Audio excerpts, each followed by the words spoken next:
आज हम कल के बाद के जो टॉपिक्स हैं उनके बारे में बात करते हैं। इसमें है नेत्र की समंजन क्षमता तथा दृष्टि दोष। इससे पहले हम एक छोटी सी बात कर लें। एक नेत्र का निकट बिंदु होता है, एक दूर बिंदु होता है। निकट बिंदु वह बिंदु होता है जहां से नेत्र की वह न्यूनतम दूरी होती है जहां तक वस्तु स्पष्ट दिखाई देती है। सामान्य नेत्र के लिए यह 25 सेंटीमीटर होता है। इस दूरी को हम स्पष्ट दृष्टि की न्यूनतम दूरी भी कहते हैं। स्पष्ट दृष्टि की न्यूनतम दूरी 25 सेंटीमीटर होती है, यानी कि कम से कम वह दूरी जहां तक नेत्र द्वारा स्पष्ट देखा जा सके, तो वह दूरी 25 सेंटीमीटर होती है। एक होता है दूर बिंदु, वह अधिकतम दूरी पर स्थित बिंदु जहां तक कोई व्यक्ति स्पष्ट देख सकता है, वह दूर बिंदु कहलाता है। तो जो सामान्य नेत्र है उसके लिए यह दूरी अनंत होती है। तो ये दो चीजें हैं, दूर बिंदु अनंत पर स्थित होता है और निकटतम बिंदु या निकट बिंदु जो होता है वो 25 सेंटीमीटर पर होता है। ये प्रश्न अक्सर पूछे जाते हैं।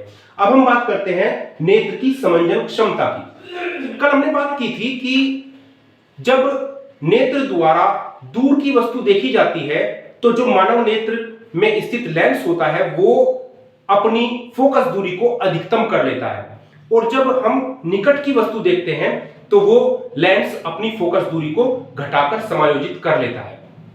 तो इस प्रकार से मानव नेत्र अपनी फोकस दूरी को समायोजित कर सकता है, यानी कि अपनी फोकस दूरी घटा सकता है, बढ़ा सकता है। तो इस प्रकार से मानव नेत्र के लेंस द्वारा अपनी फोकस दूरी को समायोजित करने की क्षमता जो होती है वो मानव नेत्र की समंजन क्षमता कहलाती है। तो अगर पेपर में प्रश्न आता है समंजन क्षमता किसे कहते हैं, तो मानव नेत्र के लेंस द्वारा अपनी फोकस दूरी को समायोजित करने की जो क्षमता होती है उसे नेत्र की समंजन क्षमता कहते हैं। अब इसके बाद हम बात करते हैं दृष्टि दोष की। देखिए, कई बार ऐसा होता है कि मनुष्य को निकट की अथवा दूर की वस्तुएं स्पष्ट दिखाई नहीं देती, तब हम कहते हैं कि मानव नेत्र में दोष है। तो हम इसमें दोष की बात करें तो वो दो प्रकार का होगा, निकट दृष्टि दोष और दूर दृष्टि दोष। सबसे पहले हम बात करें निकट दृष्टि दोष की।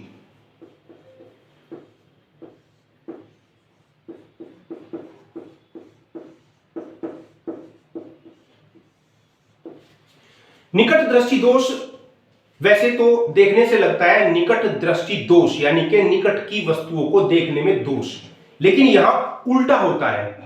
निकट दृष्टि दोष में व्यक्ति को निकट की वस्तुएं स्पष्ट दिखाई देती हैं और दूर की वस्तुएं स्पष्ट दिखाई नहीं देती। तो निकट दृष्टि दोष आंख में वह दोष जब व्यक्ति को निकट की वस्तुएं स्पष्ट तथा दूर की वस्तुएं स्पष्ट दिखाई नहीं देती, इसे निकट दृष्टि दोष कहते हैं। अब इसके कारण देखते हैं।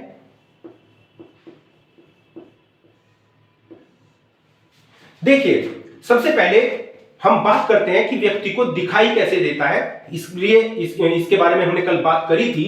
देखिए, ये हम मानव नेत्र बना लेते हैं, इतना सा। मानव नेत्र में सब कुछ नहीं बनाया जाता, केवल हम इतना सा दिखाई देख बना लेते हैं। जब दूर स्थित वस्तु जो होती है, आप जानते हैं दूर स्थित वस्तु से आने वाला प्रकाश जो होता है वो मुख्य अक्ष के समांतर होता है, या समांतर प्रकाश किरणें नेत्र लेंस में प्रवेश करती हैं। ये नेत्र लेंस उस वस्तु का प्रतिबिंब रेटिना पर बना देता है। ये लास्ट में यहां हम रेटिना मानते हैं कि ये रेटिना है, तो ये इस वस्तु का प्रतिबिंब यहां रेटिना पर बना देता है ऐसे,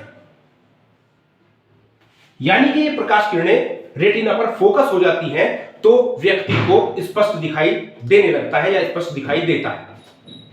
आप ये मान लें जब ये यहां पर फोकस होती हैं तो वस्तु स्पष्ट दिखाई देती है। मानव नेत्र में दोष आ गया है, कौन सा? निकट दृष्टि दोष, यानी कि उसे दूर की वस्तुएं स्पष्ट दिखाई नहीं दे रही है। तो इसका मतलब ये हुआ कि या तो ये प्रकाश किरणें इससे पहले फोकस हो गई हैं या इसके बाद फोकस हुई है। हम ये मान लें, हमें याद नहीं है कि कहां फोकस होती है, हमने ये मान लिया कि ये बाद में फोकस होती है, यहां बाद में फोकस हो गई। तो यहां पर वस्तु का प्रतिबिंब धुंधला बनेगा। आपको याद होगा मैंने बताया था कि जिस समय व्यक्ति दूर की वस्तु देखता है तो दूर की वस्तु देखने में उस लेंस की फोकस दूरी अधिकतम होती है, यानी कि लेंस दूर की वस्तुएं देखते समय अपनी फोकस दूरी को सबसे ज्यादा किए रहता है। इसका मतलब यह हुआ कि यदि इस लेंस द्वारा वस्तु का प्रतिबिंब रेटिना पर नहीं बन रहा है तो वो अपनी फोकस दूरी को घटा सकता है, क्योंकि इस समय इसकी फोकस दूरी अधिकतम है। तो अगर प्रतिबिंब यहां बनता तो ये अपनी फोकस दूरी को घटा सकता था। इस समय फोकस दूरी इतनी है तो ये फोकस दूरी को घटा करके प्रतिबिंब रेटिना पर बना सकता था। इसका मतलब साफ साफ है कि वस्तु का प्रतिबिंब यहां नहीं बना है बल्कि रेटिना से पहले ही बन गया है, यहां पहले फोकस हो गया है। अब क्योंकि लेंस की फोकस दूरी अधिकतम है इस समय, वो अपनी फोकस दूरी को और नहीं बढ़ा सकता, तो इसीलिए यहां वस्तु का प्रतिबिंब बनता है रेटिना से पहले ही, और ये यहां रेटिना पर धुंधला प्रतिबिंब बनता है जिससे वस्तु अस्पष्ट दिखाई देती है। तो इस प्रकार से क्या कारण हुआ कि दूर स्थित वस्तु का प्रतिबिंब रेटिना से पहले ही बन जाता है जिससे वस्तु धुंधली दिखाई देने लगती है। इसके दो कारण हो सकते हैं, ये रेटिना है, यहां फोकस होनी थी तो कंडीशन हो गई ये वाली। इसका मतलब यह हुआ या तो ये पहले हो गई या रेटिना पीछे खिसक गया। रेटिना पीछे खिसकने का मतलब यह हो गया कि इस गोले का व्यास बढ़ गया। गोले का व्यास बढ़ने पर रेटिना पीछे खिसक जाएगा। तो पहला कारण हुआ गोलक का व्यास बढ़ जाना, गोलक का व्यास बढ़ जाना। दूसरा कारण हो सकता है कि ये लेंस ने जो प्रकाश किरण यहां रेटिना पर फोकस कर रहा था उससे पहले ही फोकस कर दी हो।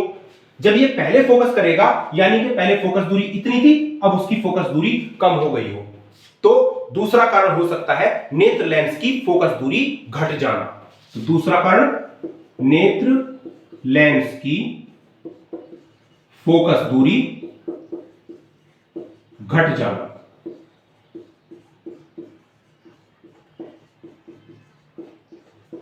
ये दो कारण हो गए। अब समस्या आ गई है तो उसका निवारण भी होगा, तो हम बात करते हैं इसके निवारण की। निवारण को आप दो तरीके से समझ सकते हैं। आप जानते हैं कि इसने ये प्रकाश किरणें जो समांतर आ रही थी इनको पहले ही फोकस कर दिया है। हमारे पास दो लेंस होते हैं, एक उत्तल लेंस होता है, एक अवतल लेंस होता है। उत्तल लेंस प्रकाश किरणों को एक बिंदु पर फोकस कर देता है, यानी कि यदि हम यहां उत्तल लेंस लगा दे तो वो और निकट फोकस कर देगा, तो प्रतिबिंब यहां से और नजदीक बनना शुरू हो जाएगा। अवतल लेंस जो होता है, अवतल लेंस प्रकाश किरणों को फैला देता है।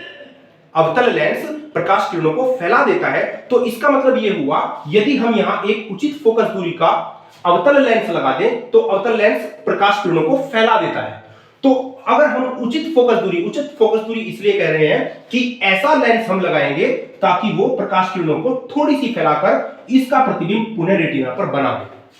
तो इस प्रकार से हम एक उचित फोकस दूरी का अवतल लेंस प्रयोग करते हैं जिससे ये दोष दूर हो जाता है और वस्तु का प्रतिबिंब पुनः रेटिना पर बनने लगता है, हमें वस्तु स्पष्ट दिखाई देने लगती है।